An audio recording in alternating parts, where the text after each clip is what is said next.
Hello, fellow collectors. I'm Anthony with Anthony's Comic Book Art, and I'm here with a friend that comes by, and we do business on a regular basis. And I actually have some of his art on my wall. Yep, he did, well, 3 pieces actually. He did a portrait of Sharon with Josie, who's gone now, and we really value that picture. And then a couple other, the hen with 3 chicks, and then the rooster. And this is Charles Viera, longtime collector of comic art and an art teacher, an artist, a showing fine art. You call it fine art? Yeah, we'll call it fine art, yeah. Or very good art?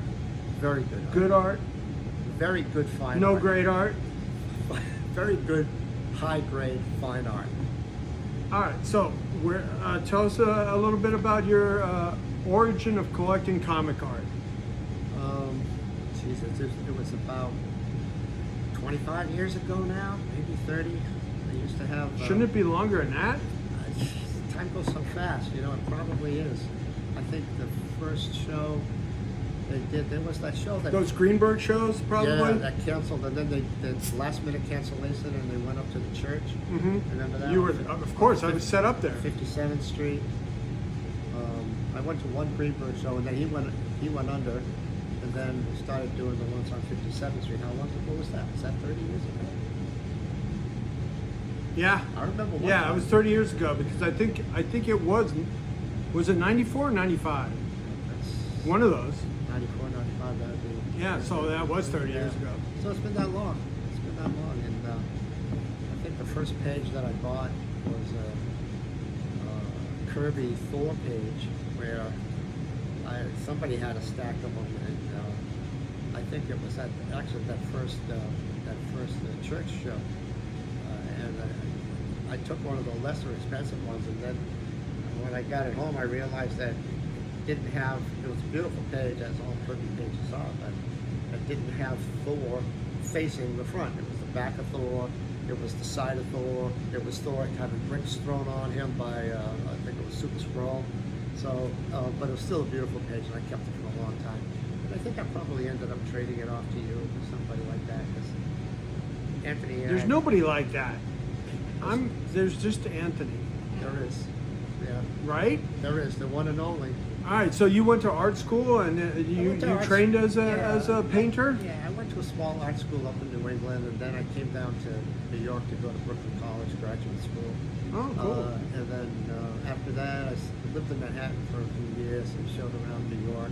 Then my family moved out to New Jersey, and I continued to teach out there, and I taught at a bunch of places. When I was in New York, it was at Parsons School of Design, Pratt, I taught for Pratt, taught for Long Island University. And he had SVA? He went to SVA. That's the only, of the big 3 art schools in the city, that's the only one that I didn't teach at. I would love to do that. My son went to SVA. Probably the only person I've ever known who went through SVA, and I've met many, many people, including the person who's holding the camera, did you like SVA? Mixed bag, but overall I liked See, it. my record is everyone I've met, except for my son, of course, who I paid $300,000 to put him through that school, but everybody else in the world loved SVA, except, again, my son.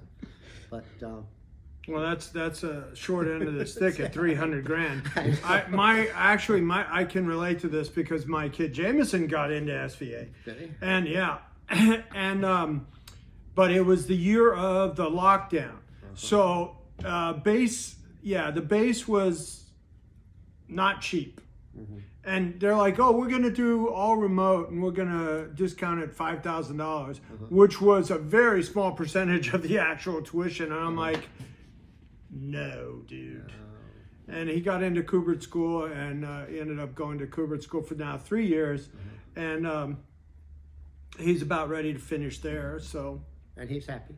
He was happy. Well, you know, I think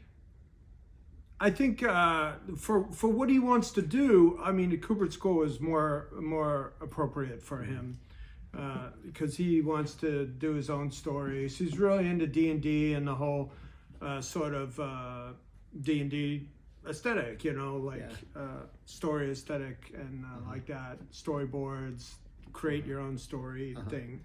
So he's a writer. When you see him playing D&D, he's really good at generating the what do you call it? Campaign. Yeah, right? Yes. I'm guessing that was a lot less expensive than. No, it was a lot SVA. less expensive. Yeah. I actually taught there for 1 year. Actually, oh my God, 3 years got 1 year at SVA. No joke. Anyway, so now what's your priority with collecting? Comic art, I still paint myself, and I've curated a couple of exhibitions on comic art. One for the Huntington Museum, one from Marymount Manhattan College, and one for the Arts Council of Princeton. I'm doing an interesting project now, which I think you'd be interested in. Patrick McDonald, the cartoonist from the Mutts comic strip, he also was a painter, and he lives in Princeton. And I'm curating a show now of his abstract paintings, which is going to be the first time it's been shown on the East Coast, his abstract work. And Mutts has been around they're celebrating their 30th year. It's amazing, time goes by.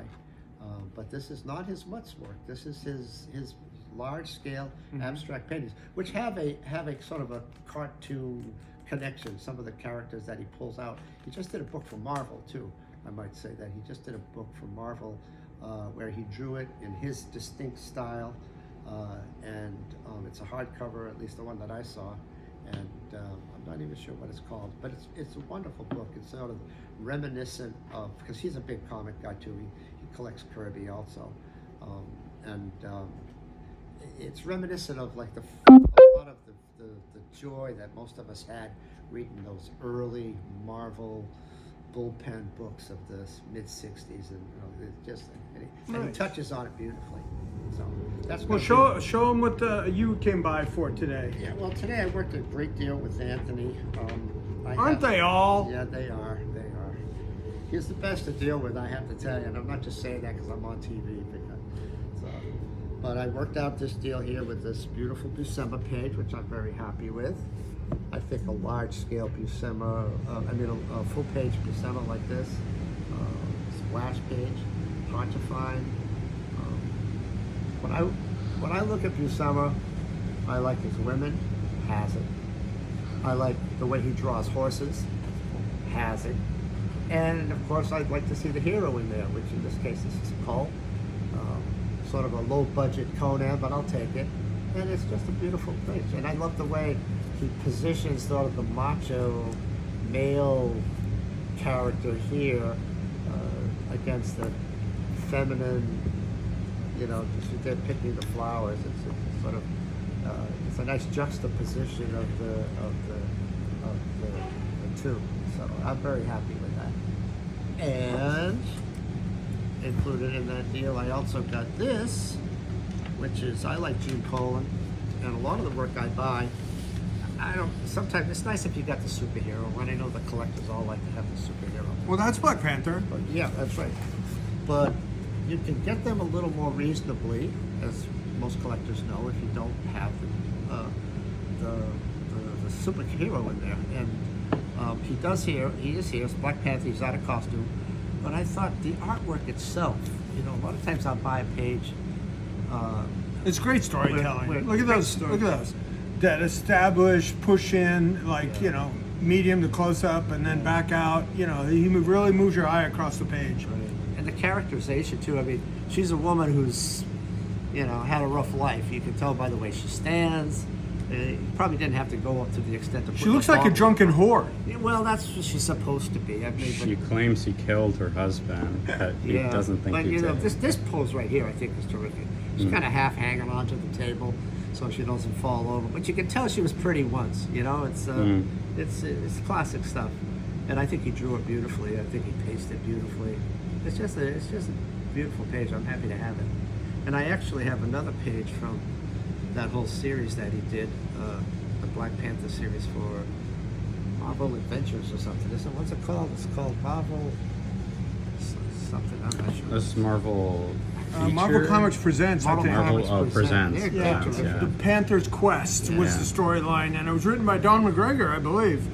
So, you know. So I don't know. I mean, I think as far as an investment thing, I don't really think about that much. But I think, you know, anytime you pick up Colin or anytime you pick up Black Panther, you know, you're not going to lose money on it 10 years down the road. They ain't making no more, and it's a beautiful page, and I'm happy to have them both.